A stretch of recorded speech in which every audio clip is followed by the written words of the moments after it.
The Pittsburgh Pirates were on the brink of winning the series against the St. Louis Cardinals at Busch Stadium, but they end up with a split.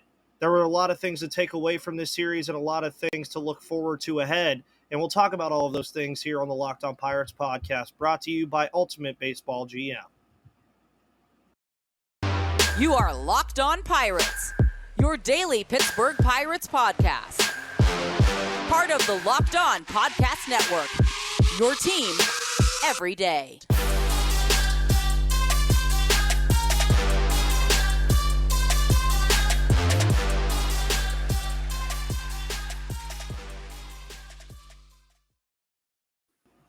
And welcome back to that Pirates podcast, everybody. It is Monday, April, what day is it? 17th. There we go. Like I told Gary before we started today, April seems like it's like so far gone already, and we're still in the middle of it. But we, of course, are joined by Gary Morgan here today, as we always are on Mondays here on the Locked On Pirates podcast, where it's your team, your Pittsburgh Pirates every day. And Gary, they were on the brink of winning that series at Busch Stadium on Sunday. And I mean, it just didn't work out for them. They got lucky, I think, the first time in the extra inning frame. They didn't get so lucky on Sunday. And I know just how much you love to call extra innings Manfred ball, because it is. I mean, the Pirates scored a run in the extra inning frame on Sunday without even getting a hit, and really only scored that run because of a Paul Goldschmidt bobble at first base, albeit a really tough play. But the Pirates come out of this series splitting in St. Louis, which to some, with the way they lost those two games, especially with the start you get from Johan Oviedo on Friday, just Sunday's game where things like looked like they had a chance to win that one. It's a little infuriating that they could have built up a little bit of a lead against St. Louis. It was right there for them, man. I mean, they had it, and I'll say this, you know that things are a little bit different this year when, we're sitting here actively complaining about a split in St. Louis. I mean, they gave them everything they could handle. They really did. They largely cooled off some very hot bats. Jordan Walker was non-existent in this series. Gorman got cooled off quite a bit, until it really counted.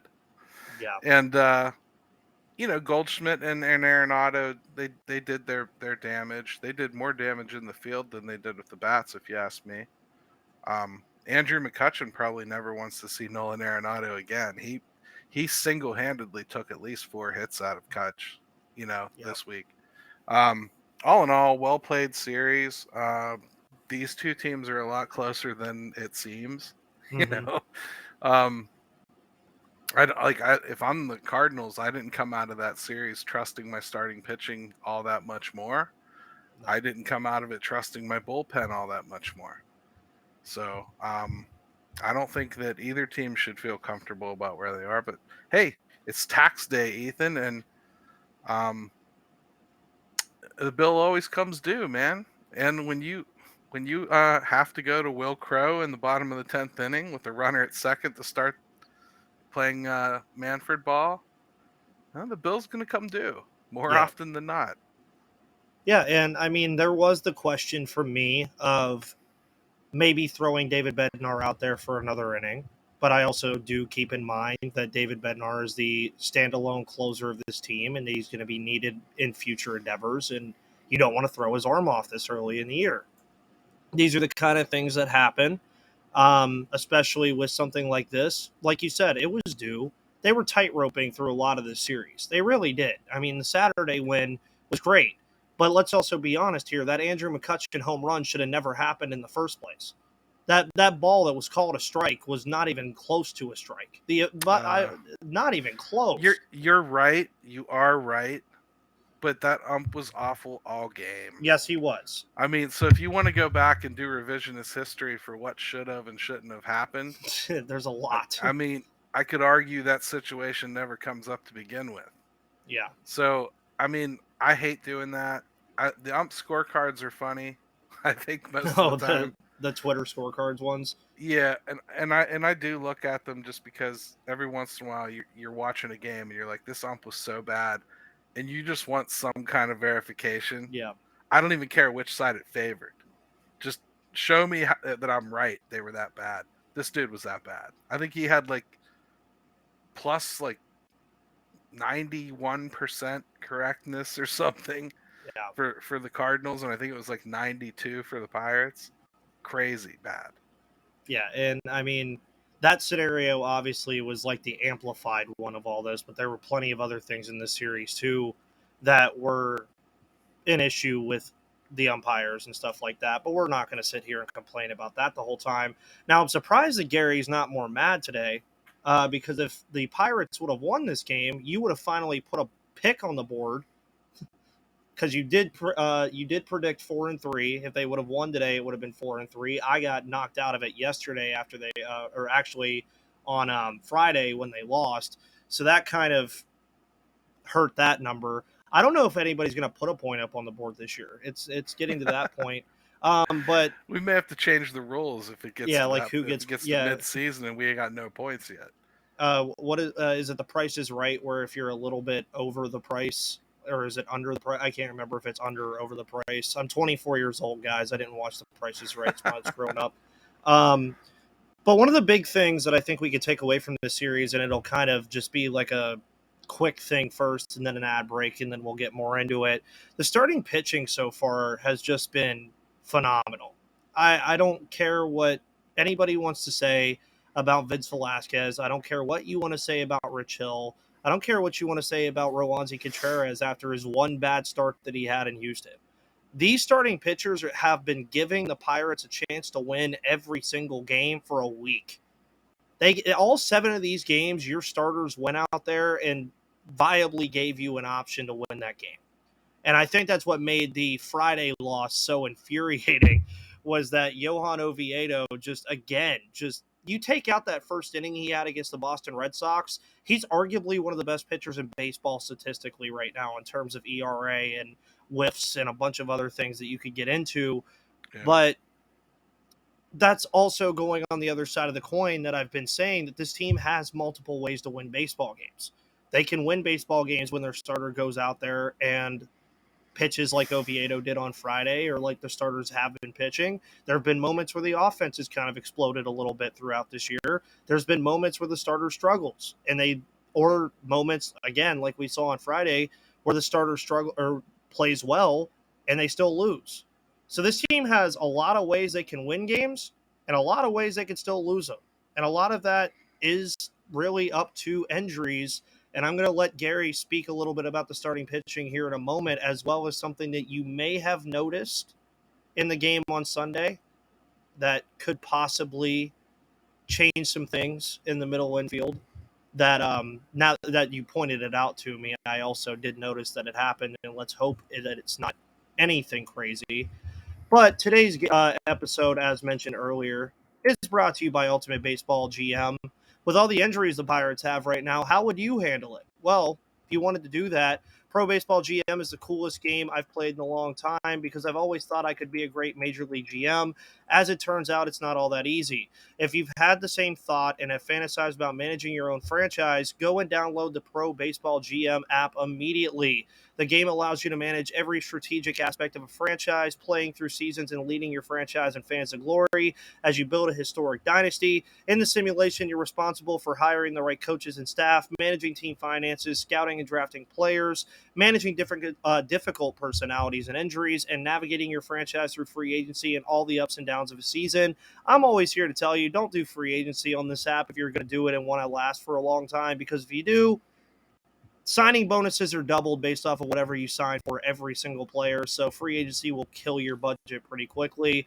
The other Locked On MLB hosts are a little bit better than me, but I'm kind of in that top 10 range, maybe top 15 range. But Locked On Pirates listeners get a 100% free boost to their franchise when using promo code Locked On in the game store. So make sure to check it out. To download the game, just visit probaseballgm.com. Scan the code or look it up on the app stores. That's probaseballgm.com. Ultimate Baseball GM, start your dynasty today. And for all of my everydayers, you lovelies that have me over a 100% more viewership, downloads, etc. in terms of analytics. Tomorrow's episode, we'll be talking about Game 1 of the Colorado Rockies series. We'll be talking about anything else that comes up in the news, kind of taking a look at AAA Indianapolis right now because there's a lot to talk about that's going on in AAA at the current moment. So we'll get all of that tomorrow, and then on Wednesday, we'll recap the rest of the series over time, and then Thursday, of course, we'll have Craig on to talk more prospects and take a look at the Cincinnati Red series. So one of the things that I am very intrigued by, Gary, here that I've seen since the O'Neill Cruz injury is one, Rodolfo Castro has a hit in every single game that O'Neill Cruz has missed since the injury. And I know some people were calling for his head already. And I was like, yeah, let's not do this. Rodolfo Castro is arguably the best middle infield option the Pirates have right now. Ji-Hwan Bae has done good things for this team in the middle infield as well. I prefer him in center field. I just think he plays better defensively out there in center field than he does at second base. Then you bring up Tucupita Marcano, who you mentioned to me last week was on a tear at Indianapolis, and I saw his stats today at the minor league level, and he was hitting .440. Barring things that could happen, where do you see this middle infield group, as well as like when we were talking about the starting pitching, where do you see those two groups right now as far as this team is concerned 16 games into the year? I mean, it's obviously not what you planned. I mean, it's good that Castro got consistent playing time. I think that's been what has gotten him out of his funk. He needed to just know he was going to play and stop pressing quite as much to make some kind of an impact when he did get a chance. That's a hard thing for young kids. It really is. Look at Kane Smith and Jigba. You see him kind of deal with the same thing. So you start giving him a couple outings and you start seeing a little bit better approach at the plate. Well, I think Castro's taken advantage of that. Not to mention, those two are best friends. He feels a personal responsibility to step up in his absence and make it okay. Mm-hmm. He's taken that on himself. There's like a 5 or 6 minute long YouTube video of him talking about how much responsibility he feels he has to carry now. So that's good or bad with a kid. It's manifesting itself as good. As far as the whole middle infield goes, I mean, I'm fine running with the 4 they have right now. I could give or take Matthias right this second, but I do think they need to have that right-handed option around. So I'm okay with it. After this group, though, you start getting into some diciness. You know, if you have to dip in any further, even to cover third base. Like I was talking, I thought it looked like Hayes grabbed his back. I hope it's nothing in yesterday's contest. If it is something, boy, they're going to have some weird choices to make. Yeah. Jared Triolo's on the IL, so you don't have him. Nick Gonzalez, not on the 40-man, really and truly does still need to learn how to hit off-speed pitches a little better. Probably looking at Liover Peguero as your next up, really, unless you do something really weird like Drew Maggi or Chris Owings. So, not the greatest situation. The other thing you could consider, Malcolm Nunez. So, we'll see what they do. But hopefully it's not an injury. All in all, you just got to let this play out. I think the kids have it right now. They're not the greatest defenders, but they're above average, I'd say. Yeah, and I know that some Rodolfo Castro naysayers have pointed out his defense at the shortstop position so far, mostly because those are happening in high leverage situations, I think. Like he had the one against the Astros, I believe, that tied the game. I believe it was that what happened. There was something he did in the Astros series that led to that. And then, of course, today he had that really tough play he had to make where Tucupita Marcano had to kind of double tap the base just to get the out. Yeah. And I even said that I felt that was just a beautiful play from both of them. One, for Castro to even get that ball and get a guy like Brendan Donovan, who's pretty quick out at second base, and Marcano making that play. Outside of that, though, he's been fine. He's been serviceable. But as you mentioned with the Ke'Bryan Hayes thing, we're also not going to act like Ke'Bryan Hayes isn't a guy who's been injured before for long periods of time. We've seen it the past 2 years. Year one, he breaks his wrist the second game of the season. Last year, he has wrist problems again. It just happens. It's something that clearly right now the Pirates are painfully aware about because, I mean, G-Man Choi is being evaluated in Pittsburgh right now. O'Neal Cruz is already down with an injury. You're looking at Big Z. I can never pronounce his name, so I just call him Big Z. I'm not going to butcher his name. He's being evaluated right now, too, which saw the return of Robert Stevenson with Chase DeYoung going to the IL. I mean, there's a lot of things going on with this team, not only at the big league level, but as you mentioned, too, with the minor league system, with guys like Jared Triolo, who some people were even saying could have made this team out of spring. JT Brubaker just had Tommy John surgery. That's why this rotation looks so different. And to be plainly honest, we wouldn't really know what Johan Oviedo looks like as a starter probably if JT Brubaker was healthy. We wouldn't be seeing this. I just don't think we would. I think he'd be a long relief option because right now that's one thing that scares me about this bullpen early on is they just do not have that long relief option yet. I mean, It's good and bad. Injuries stink and they hurt. But injuries create opportunity in baseball. And yes, again, I don't think we would have seen Oviedo get the opportunity he's gotten quite yet, although I think it was coming relatively quickly. I don't think Castro would be where he is right yet. You certainly wouldn't have seen Matthias or Marcano up here yet. no. So, and now we got Ramirez up here, in the bullpen for Zzdritsky, I believe is the name. So that's good. He's been killing it in AAA. Looks unhittable. So, I mean, you need more arms. You need more talent to keep making its way up here. And a lot of the time, injury is the easiest path. And it sucks to say, and you never root for it. But when it happens, sometimes, especially in a season where we forget we predicted like under 500 like it's okay now to get those injuries. You don't want them next year. You don't want them in 2025. Take them now, get them out of the way, and get these kids some experience. And I think that's the biggest overarching theme too is I think a lot of people with this strong start have kind of gotten this weird feeling that this team could compete, which baseball's a weird sport. I'll be honest with you. They could. This division is not what it's made out to be. Gary even said it earlier. The Cardinals and the Pirates are a lot closer to each other than what people would like to believe. The Cubs are not that bad of a team. As we're speaking right now, I think they're playing the Dodgers and they're beating the Dodgers. They're an above 500 team right now. The only team that I would really say just is not in the mix at all is Cincinnati, just because they are where the Pirates were 2 years ago. They're in a full rebuild right now. Even Cincinnati can pitch. Yeah, and Cincinnati can pitch with anybody as long as Lodolo, Ashcraft, and Green are pitching, which we're going to see that this weekend again. But I would just be remiss to say, again, injuries suck. But would you have rather had this O'Neal Cruz injury happen this year where this team is not really a contender at this current moment of speaking? Or have it happen next year when this team is looking towards winning the NL Central or making a wild card? Or in 2025, as you've labeled as that big year, or a lot of people have labeled as that big year for Pittsburgh. If this happens in 2025, you can just forget about it. I mean, that's something that like just blows all the sails out of your ship there. So I'm more about making sure that I can go into spring training next year, and we can go instead of going, hey, I wonder if Ji-hwan Bae can step up this year. Hey, I wonder if Rodolfo Castro can be a real piece. I'd like to go into spring training next year knowing they're pieces. Yeah. Knowing that they're probably part of the solution.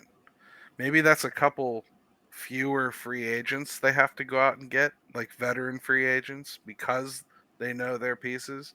And maybe we know their pieces because they had the time this year that they might not have gotten. Yeah. So, again, I'm not trying to like spin it positive, like, oh, don't care about Cruz, because he has development to do too. But sometimes with extreme garbage in baseball comes something worth looking at. Yes, and that's what we've seen earlier in this year so far. I mean, look at all the guys that we've seen play already this year that we still need answers on. Kanan Smith and Jigba, Jack Sawinski, G1 Bay, Rodolfo Castro, Tucapita Marcano. The list goes on and on and on and on and on. And it will continue to go on. And if you want to, by the way, you can go to sorare.com. You can play some fantasy sports and you could own player cards for these guys. I actually did pretty good. I won a Vlad Guerrero Jr. card earlier in the week for having Andrew McCutchen um, on my roster alongside Rich Hill, who also had a pretty good start. And our new sponsor, So Rare, is a revolutionary fantasy baseball game and marketplace transforming fans into owners with officially licensed digital cards featuring players from across all 30 MLB teams. Unlike other fantasy baseball platforms, So Rare managers truly own their fantasy experience by collecting, buying, selling, and competing with player cards against global opponents to win epic rewards. Those epic rewards could be a lot of cool stuff. You can win game tickets, signed merch, and cooler cards. Plus, the more you win, the more you advance, collecting increasingly powerful cards and accessing next level competitions and rewards. MLB game weeks happen twice weekly and span a cycle of 3 to 4 days. At the end of the game week, so rare MLB managers who rank at or near the top of their leaderboards, like I was in the top 300, win a variety of rewards, which can include so rare scarcity cards, game tickets, merchandise, signed jerseys, and VIP experiences, like meeting MLB stars, including the All-Star game in Seattle. Prices may vary depending on the competition. Head to sorare.com/locked on. That's SORARE.com to draft your team of free player cards, set your lineup, and start competing today to win epic rewards. Again, that's sorare.com/locked on to start playing today. So, as mentioned, I predicted 5-2 last week. That might have been a little premature of me. Gary predicted 4-3, so he was closer there. And if the Pirates again would have won on Sunday, he would have been spot on. And I feel like a lot of people, including myself, I'll just out myself here, look at this upcoming week that the Pirates have, where they're going to start 3 games in Colorado and then come back home to play Cincinnati. This is the kind of week with this team where they're in a purgatory period right now where they've improved, but they're still not, let's go out there and beat every team that we should beat. Because you can make the argument that the Pirates should beat the Rockies and the Reds in both of these series. I think they will. Purely one with Colorado. I don't know what's going on with that team. I couldn't tell you they're starting 9, so I'm very happy we are playing them because I'll get to figure it out. And then Cincinnati, I think the Pirates are going to want real revenge after that opening weekend series of the year. I really do. And that's the kind of thing that I want to see from this team. Take back revenge on stuff like that. Remember what happened in that opening series where you dropped 2 or 3. I think that's something that they're going to come out with. I think this is an opportunity for them to push the sales forward, take a step forward after a rough week against 2 very tough teams. And I think they could go. Do they have an off day this week before I sound like a moron? No. Okay, so it's a 7-day week again. I'm going to say it again. I think they're going to go 5-2 this week. I'm going to say it again. I really do. I see I think it's a favorable schedule for them to where they can do well. I could see it too. I kind of can't see them escaping Colorado, throwing Rich Hill and Vince Velasquez back to back with 2 wins. So I'm going to stick with my 4-3 that I went with this week. Yeah, and me and Gary were talking about this, by the way, and you heard him say it earlier, that if we just don't get any points on the board by the end of this month, we're just going to have to figure out a different way to do this. Like, which series are they winning and which are they not? Or, like, are they winning this series or are they not? Because it is very hard to predict these things. But as you mentioned, Rich Hill will be facing Kyle Freeland. Freeland, by the way, 0.96 ERA so far this year, so kind of a bright spot in the rotation for Colorado.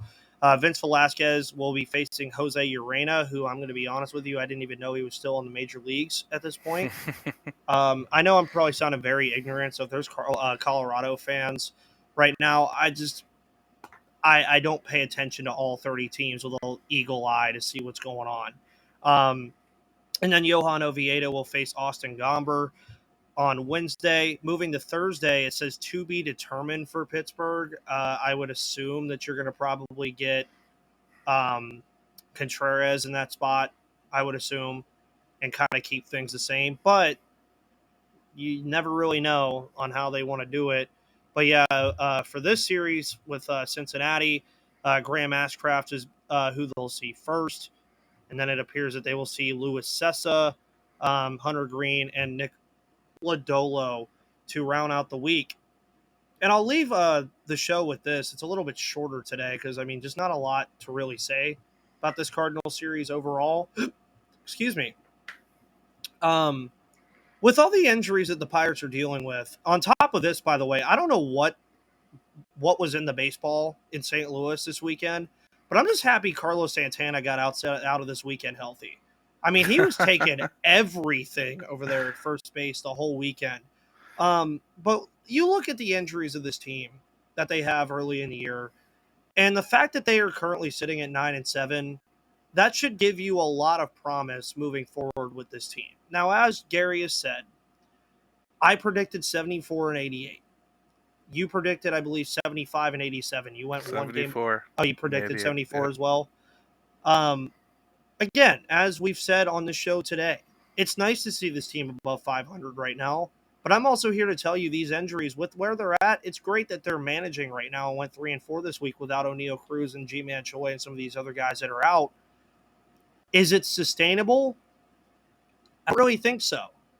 But also keep in mind, too, that there are a lot of players that the Pirates have at their disposal at the minor league levels that we haven't seen yet up here that are going to make real impacts. You already know one of them because Twitter lets you know about it every time he even breathes in AAA. Endy Rodriguez. I mean, all the kid has to literally do is step on the field. It's like, oh my God, he's already better than Austin Hedges. Yeah, it's funny how that stuff changes, isn't it? Because you don't hear about Travis Swaggerty anymore. No. And you don't. When's the last time you heard anybody mention Cal Mitchell? It's been a while. And he was supposed to be a nailed-on starter this year, wasn't he? Yeah. I mean, like, you don't hear a lot of these names because they just go away. Mm-hmm. Like Malcolm Nunez, I brought him up earlier. Is that the first time you've heard his name in weeks? Yeah, I mean, he's just been kind of that guy that I've labeled as a future first baseman whenever he's ready. I mean, I keep up with the minor leagues and everything, but I'm not Craig. I can't do all of that in one sitting. I don't know how he does it. But at the end of the day, this team looks a lot better than it did last year. The rest of this year is going to be fun. This week, I think, is going to be fun. I think they have a real shot to have a very good week here. Obviously, some of those pitching matchups in Cincinnati kind of bother me, but we'll see. Maybe they get theirs back. And then, of course, we'll be rounding out the month of April next Monday with Gary, where I believe they are kicking off a series they have an actual day off on that Monday. And then they'll be hosting the LA Dodgers. So, Gary, what do you have planned for this week, sir? What can the Pirates faithful expect from you? 5 Thoughts at 5 on Monday. Hump Day Q&A on Wednesday. Probably going to try to write something about the pitching depth sometime this week. Friday or Thursday at 5, the live stream of the Pirates Fan Forum, and then the audio drops every Saturday morning. It's going to be lovely. And of course, here, as I mentioned earlier, for my everydayers, you guys heard the plan for this week. You'll obviously be getting this today, Monday morning, or whenever you're listening to it. Tuesday, you'll be getting an episode recapping Game 1 and taking a quick look at Game 2 as well as other news. Wednesday, we're going to recap the series as we always do after the game is over. Thursday, we'll have Craig on to talk prospects in the Cincinnati Red series. And then on Friday, we'll do something. I'm trying to find like something cool to do on Fridays as like a consistent thing, but I'm not sure what we're going to do yet. We'll kind of game plan it, but also want to thank you all. You guys have been great with the comments. You've been great with the likes. You've been great with the downloads. As I mentioned earlier, we're up 104% on total downloads this year, and it's only April. So things are great. And YouTube, make sure you go subscribe over there. Follow me on Twitter at MVP_Ethan. Follow Gary on Twitter at GaryMo2007. And for you basketball people, Ethan is he's in good spirits right now, But when you're listening to this, I'm pretty sure the Clippers will find the most obnoxious way to lose to Phoenix tonight. So we'll see how that goes. Also checked out the Locked On NBA podcast. They're great too. They're phenomenal. Everything's going great here. Guys, thank you so much for tuning in. Have a wonderful rest of your Monday. I will see you tomorrow. You will see Gary next Monday, but we'll both see you on the flip side.